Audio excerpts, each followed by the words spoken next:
দাদা থেকে বাবা, এরপর নাতি, একই পরিবারের ৩ প্রজন্মের সবার উচ্চতা ৩ ফুটের নিচে।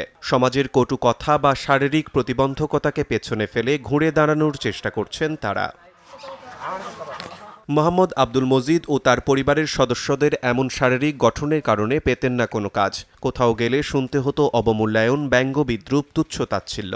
কিন্তু জীবনের কাছে হার মানেননি তারা কেউই, বরং সামাজিক ও শারীরিক প্রতিবন্ধকতাকে বৃদ্ধাঙ্গুলি দেখিয়ে সবাই মিলে এগিয়ে যাচ্ছেন সফলতার পথে। প্রবল ইচ্ছাশক্তি ও কঠোর পরিশ্রমের মাধ্যমে নিজেদের শারীরিক প্রতিবন্ধকতাকেই বানিয়েছেন শক্তি। নিজেদের ব্যবহৃত মোবাইল ফোন দিয়ে বানাচ্ছেন বিভিন্ন কন্টেন্ট, খুলেছেন ফেসবুক ও ইউটিউব পেজ।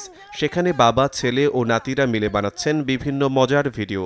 আমরা কর্মে গেলে আমাদের দেখে বলে যে খাটো, পারবে না, হ্যান ত্যান, ৭-১৭ অনেক কথা বলে যে ছোট মানুষ তোমরা কাম করতে পারবে না, তোমাদের কামে নেওয়া যাবে না, এইভাবে মেলা কথা বলে। তখন আমাদের অনেক কষ্ট লাগে যে আমরা খাটো মানুষ, এই জন্য মানুষ আমাদের কর্মে নিতে চায় না। আমার কোনো কষ্ট লাগে না, আল্লাহ যেহেতু সৃষ্টি করেছে আমার কাছে কোনো কষ্ট নেই।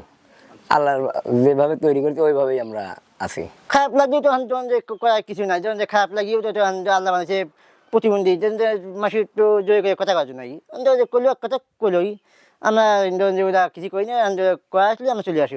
তাদের কন্টেন্টে নেই কোনো নেগেটিভিটি, নেই কৃত্রিমতা, আছে শুধু পারিবারিক বন্ধন, আন্তরিকতা, হাসি আর নিজের মতো করে এগিয়ে যাওয়ার এক অক্লান্ত চেষ্টা। আমাদের কর্ম নাই, আমরা এখন একটা ছোট মোটো কর্ম বাই করলে সেই কর্মে আমাদের করে খেতে হবে। সবাই যার যার মতো আল্লাহ পাকের তৈরি, একজন ছোট হয়েছে, একজন বড় হয়েছে।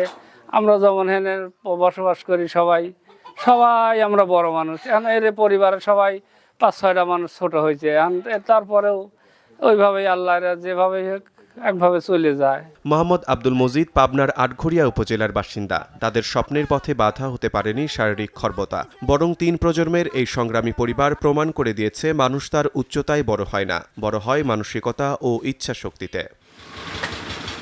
সময় সংবাদ, পাবনা।